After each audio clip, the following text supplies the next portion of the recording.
Prince William overhears a teen being bullied at a cafe. What happens next? Stuns everyone.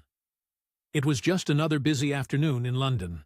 The cafe near the Thames was alive with clinking teacups, soft conversations, and the occasional burst of laughter from tables pressed close together.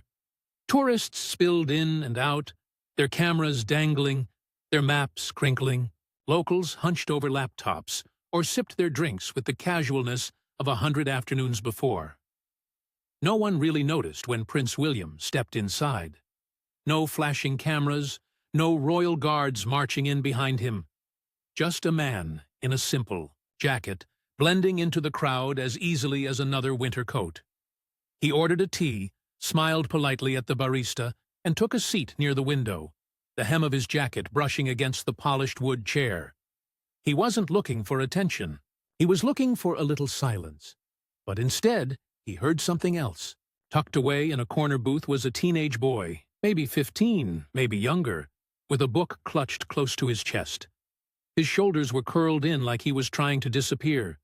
His cup sat untouched on the table. The steam long faded into the air. At a nearby table, a trio of older teens leaned close, whispering with the kind of casual cruelty that slips under the radar of busy crowds. Their words weren't loud enough for a complaint, but sharp enough to pierce through the boy's fragile shield. "What's he reading? Fairy tales," one of them snickered. The boy didn't respond. He didn't lift his head.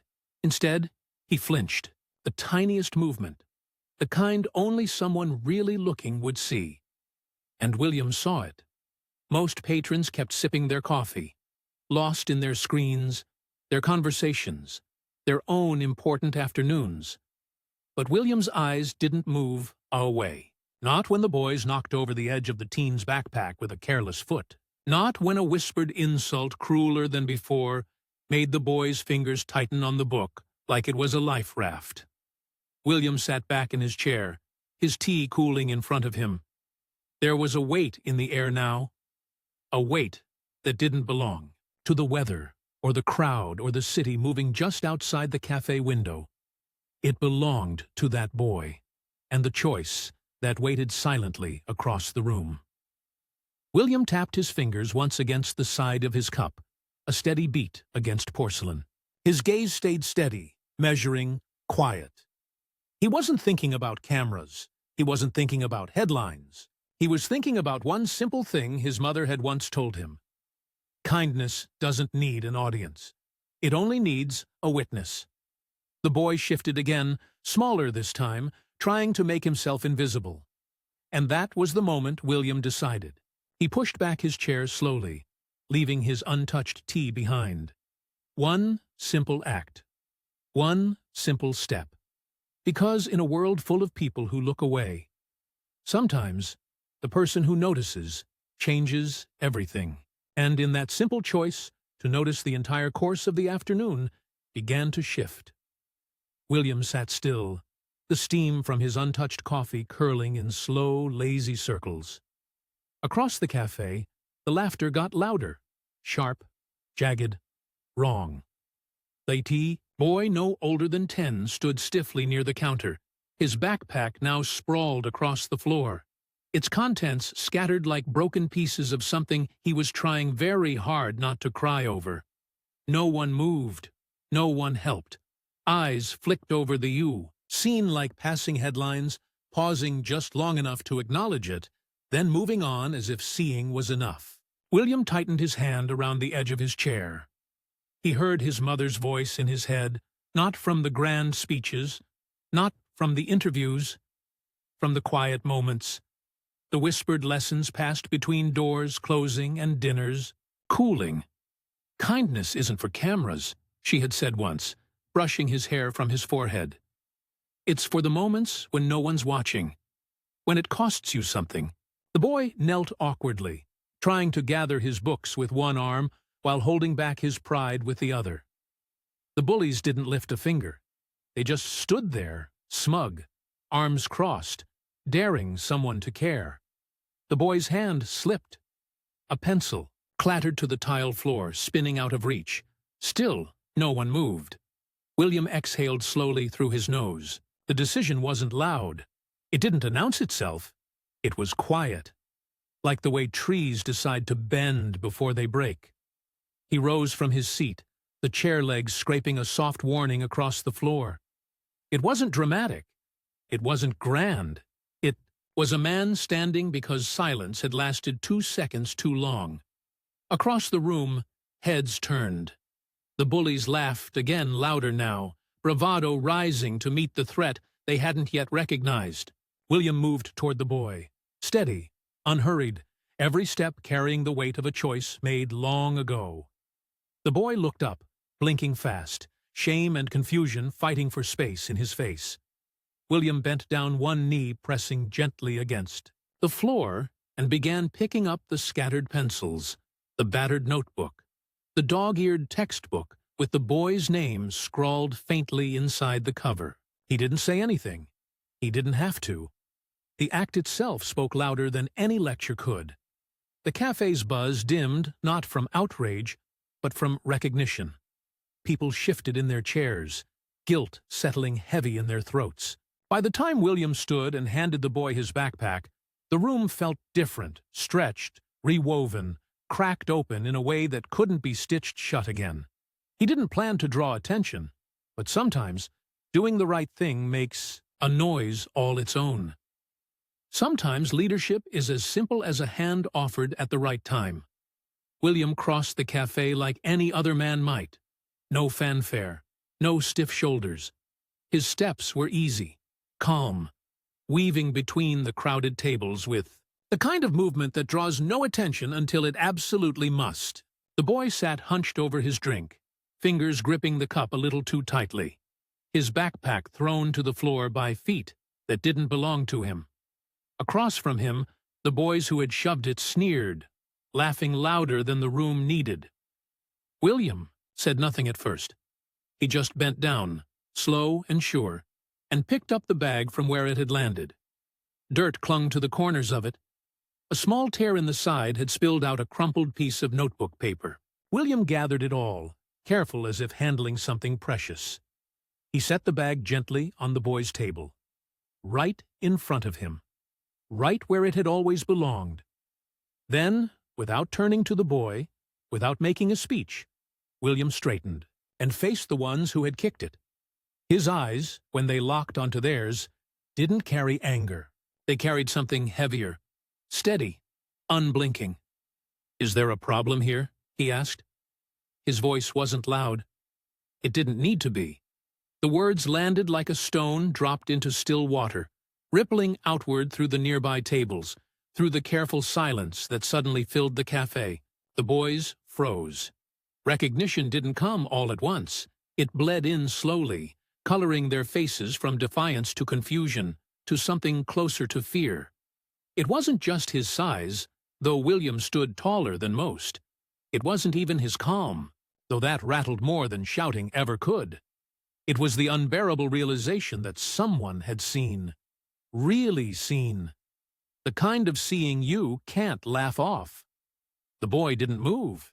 He didn't have to. For the first time all afternoon, he wasn't the one carrying the weight of proof. One of the bullies mumbled something under his breath, something about a mistake, about meaning no harm. But the words died before they could reach the table. William stayed silent. Sometimes justice isn't loud. Sometimes it doesn't come with a lecture or a fist pounding on wood. Sometimes it just stands there, steady enough that shame has nowhere left to hide. Slowly, clumsily, the bullies backed away. Their chairs scraping against the floor, their footsteps stumbling toward the door as if the air itself had gotten too heavy to bear. William didn't watch them leave. He only turned back to the boy, gave a small nod just enough to say, "I see you. I'm here," and then moved on, blending back into the flow of strangers who would never know what had just changed. And in that silence, the power dynamic shifted without a single raised voice. The air around the table shifted, almost too subtle to name at first. The boys who had moments ago puffed their chests, thrown out sharp words like darts, now stumbled over half-formed excuses, Their voices faltered, hands fidgeting with sleeves and phone cases they suddenly found fascinating. One of them tried to laugh it off, tossing a careless shrug toward William like it was all just harmless fun. Another mumbled something about being late, about needing to go meet someone, his eyes darting everywhere but toward the boy they had cornered. William didn't move, didn't raise his voice. His presence alone seemed to grow heavier, steadier, until resistance felt not just foolish but impossible.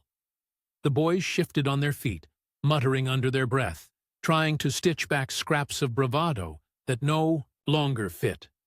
Without another word, they turned, heads down, backs stiff, pushing their way toward the door with the kind of clumsy urgency that only comes when you're fleeing a battle you realize too late you already lost. The cafe's quiet buzz softened, like a collective breath had been drawn but not yet exhaled. A few people looked up from their screens, their conversations, their coffee cups, beginning to realize something had happened. Not a fight, not a scene, but something quieter, more human, and much harder to ignore. William stayed where he was for a moment, not chasing the retreat, not gloating in the silence they left behind. He just breathed, slow and steady, until the last of their footsteps faded. Then, only then, did he turn his full attention back to the boy sitting alone at the table. The boy's hands were still curled into fists around the edges of his notebook, knuckles pale from how tightly he had been holding on. His head was bowed low, not in shame, but in something heavier, something that takes longer to unlearn than fear itself. William lowered himself into the seat across from him, slow and easy, no rush, no commands, just presence. Just proof that not every adult who steps into your story comes to correct it, or dismiss it, or pretend it's not happening. He didn't speak right away, didn't fill the quiet with platitudes. He let the space between them breathe, let it heal from the noise it had just survived. Because the real story wasn't about the bullies who left. It was about the boy they almost erased, and the man who refused to let them. William didn't announce himself. He didn't flash a smile or clear his throat, or ask permission. He simply pulled out the chair across from the boy and sat down, setting the weight of his quiet presence between them like an invisible bridge. The boy didn't look up. He pressed his hands flat on the table, fingers tense against the wood, eyes locked on the cracked spine of his book like it was the only safe thing in the room. William waited, not pushing, not filling the silence. It was the kind of silence most adults fumbled to cover, the kind filled with nervous laughs and rushed questions. But not this time.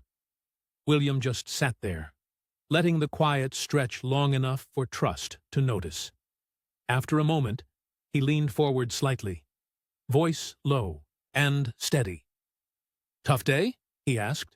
It wasn't polished, it wasn't grand, it was real. And that's why the boy's shoulders softened just a little. A small, brittle nod. Barely there, but enough. William smiled, not a wide grin, not the kind he gave at ceremonies or ribbon cuttings, but a simple, tired smile. The kind you give someone when you've been there too, once. "Yeah," he said, matching the boy's nod with one of his own. "I've had a few of those myself." The boy's eyes flickered upward for the first time, unsure, testing, checking. "You don't look like it," he muttered, voice rough from being unused. William chuckled under his breath. "Looks can fool you," he said. He glanced out the window, for a second, as if chasing a memory before letting it settle back inside him. For a beat, neither said anything more. And somehow, that was enough. Slowly, hesitantly, the boy spoke again. "They said reading was stupid." He didn't add who they were. He didn't have to.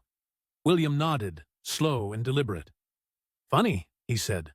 "Some of the strongest people I know spent their childhoods getting laughed at for loving books." The boy's lip twitched, almost a smile, almost something lighter.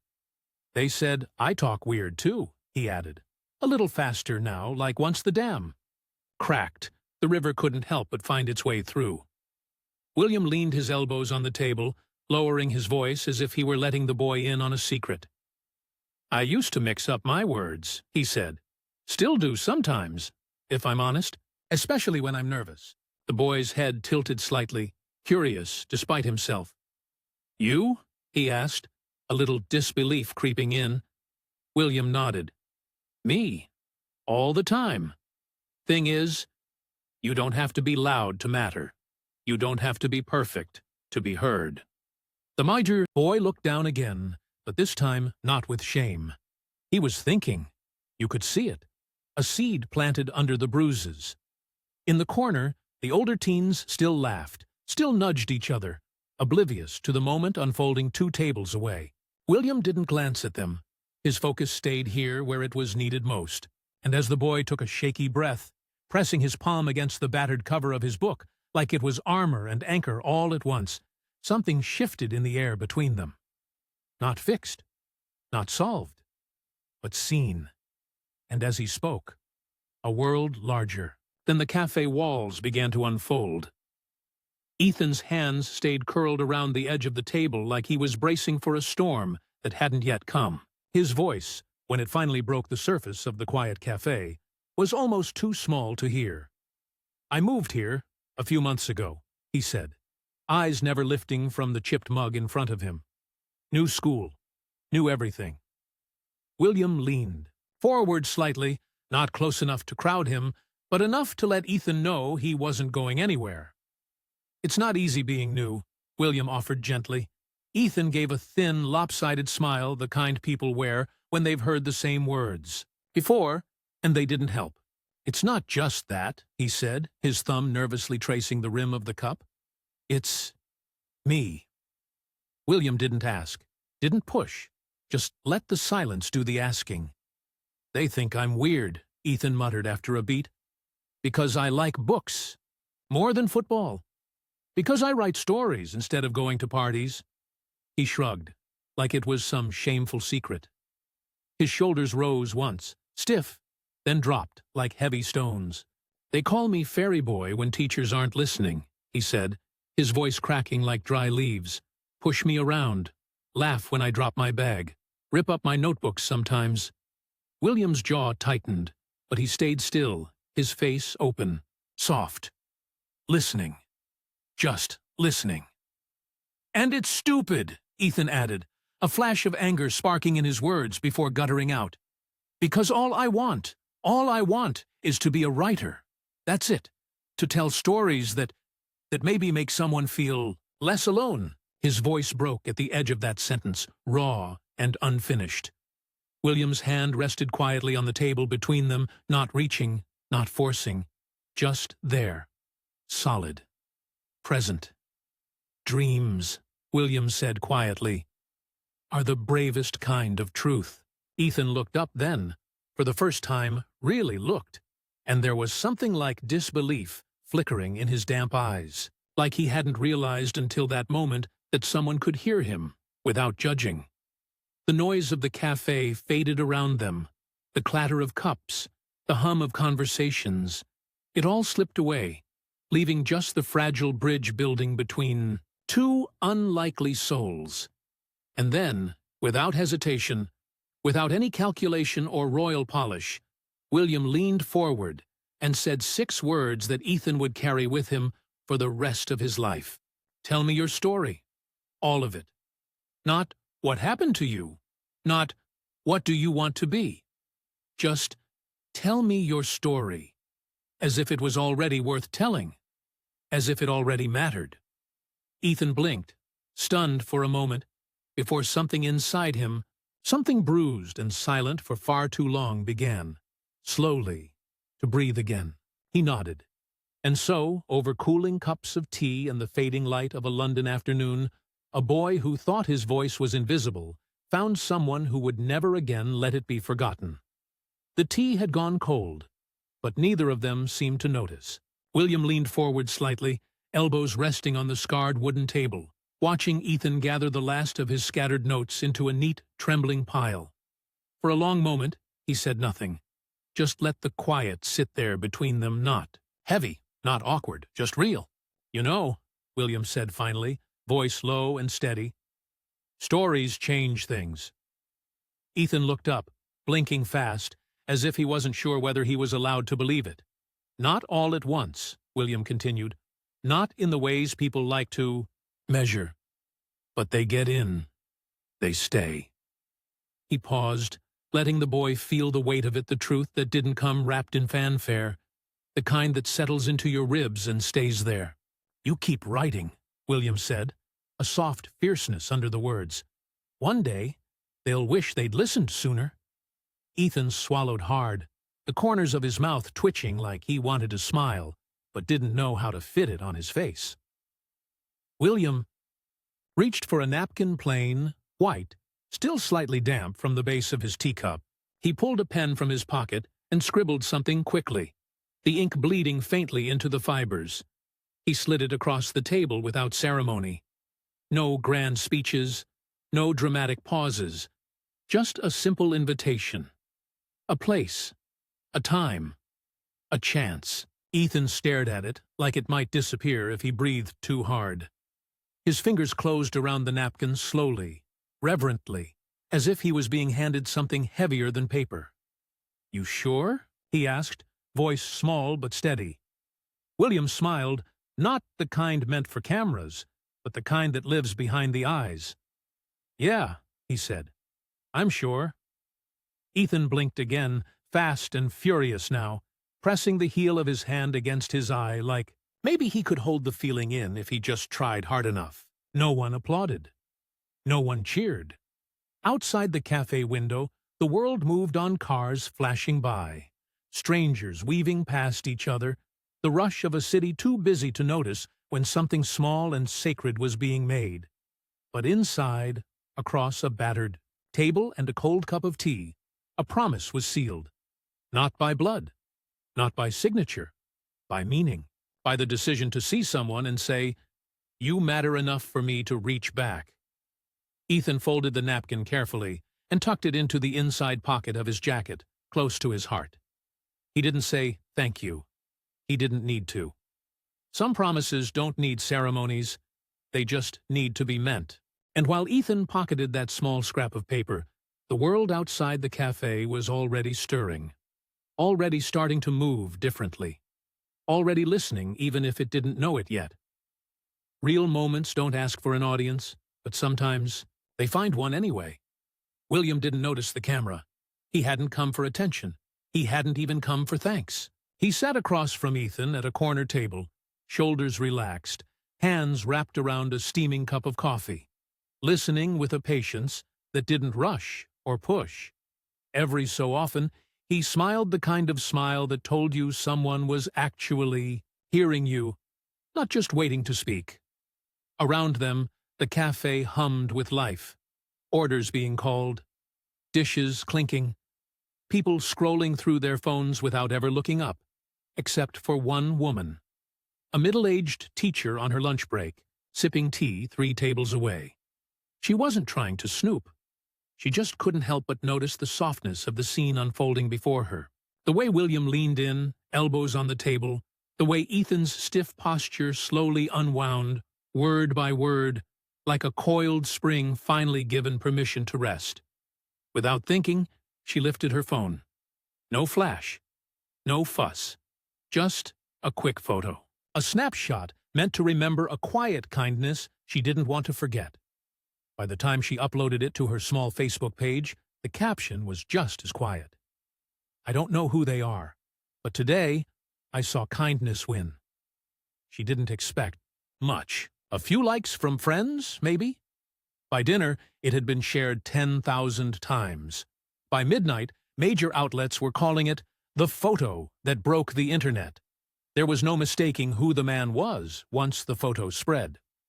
Prince William seated not at a podium, not in a palace, but at a battered wooden table in a downtown cafe, listening to a boy most people wouldn't have noticed.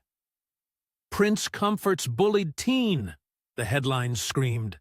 Articles rushed in, some guessing at the story, others scrambling to track down Café staff, the woman who posted it, anyone who might give a new angle. Everyone wanted a sound bite, a quote, a story they could spin.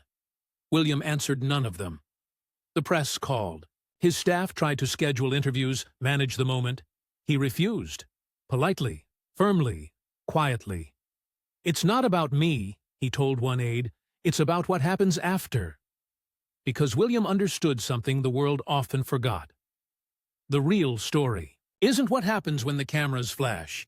It's what unfolds when the lights go out, when the crowd moves on, when all that's left is whether the people who watched will carry the moment forward or let it fade into just another thing they scrolled past.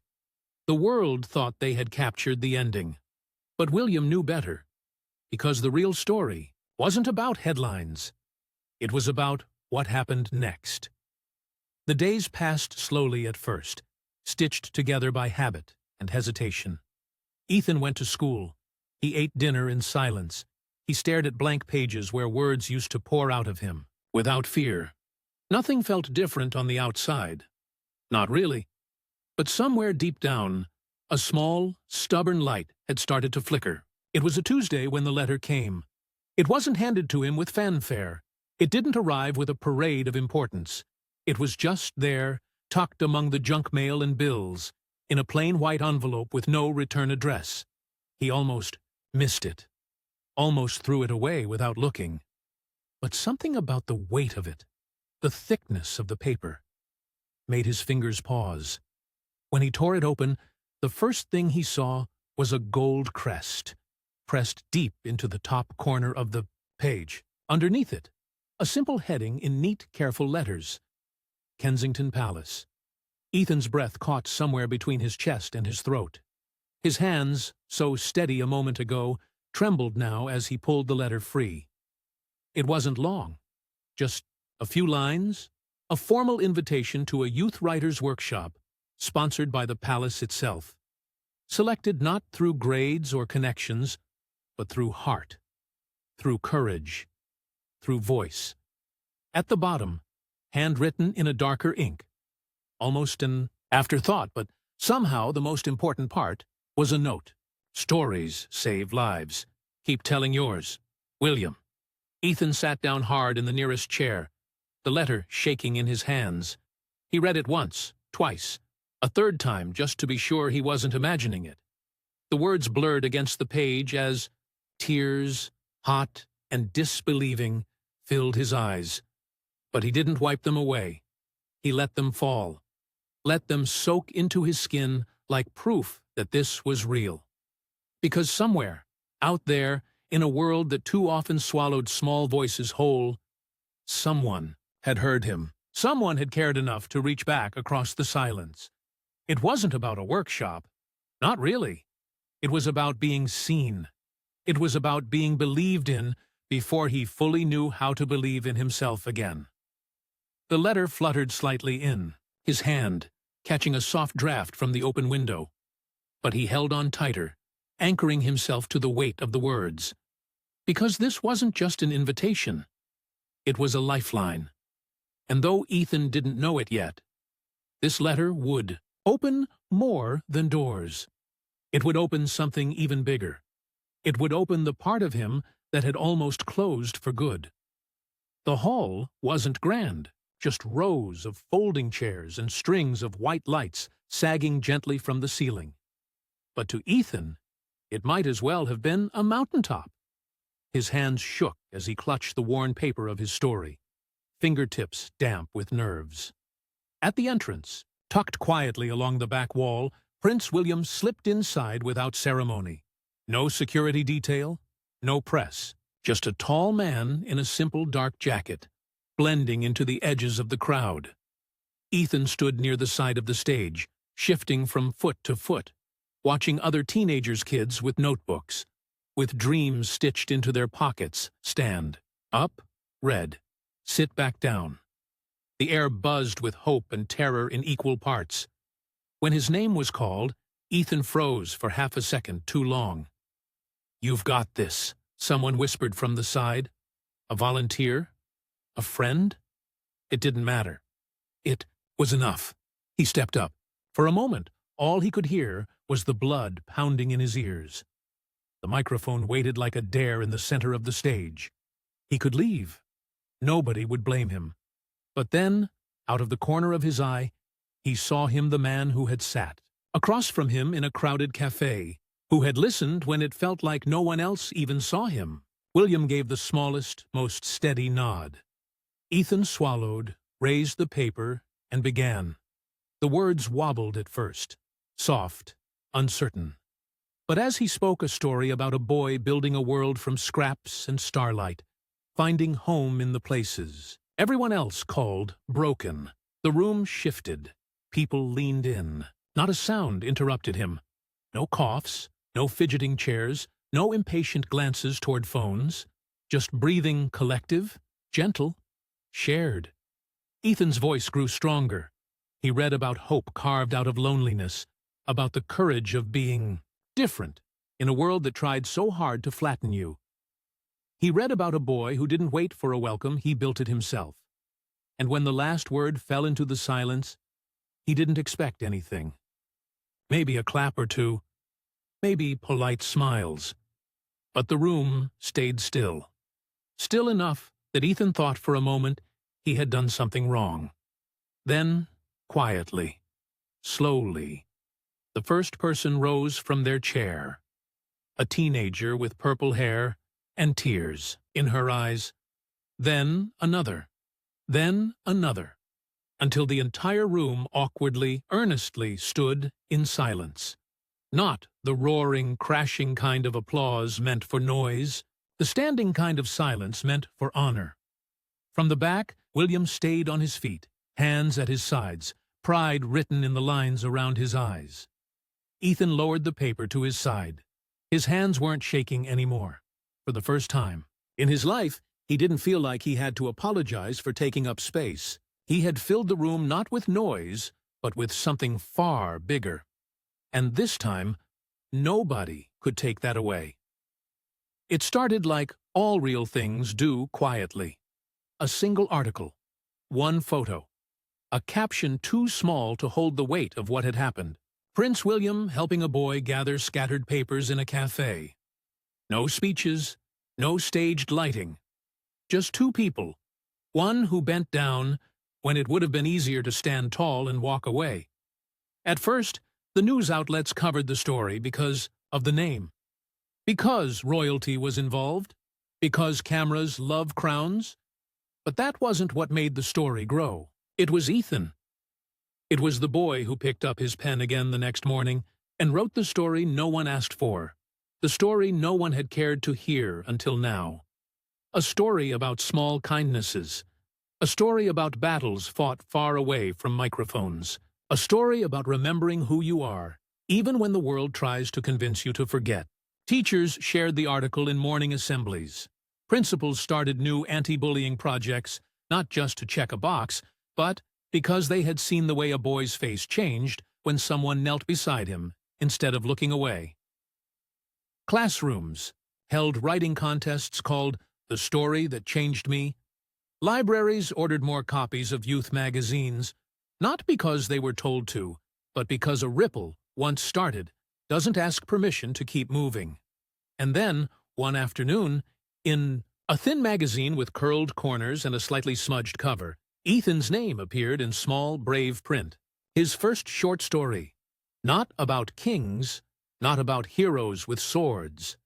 About a boy who got knocked down and stood back up with his hands full of pencils and his heart full of stubborn hope.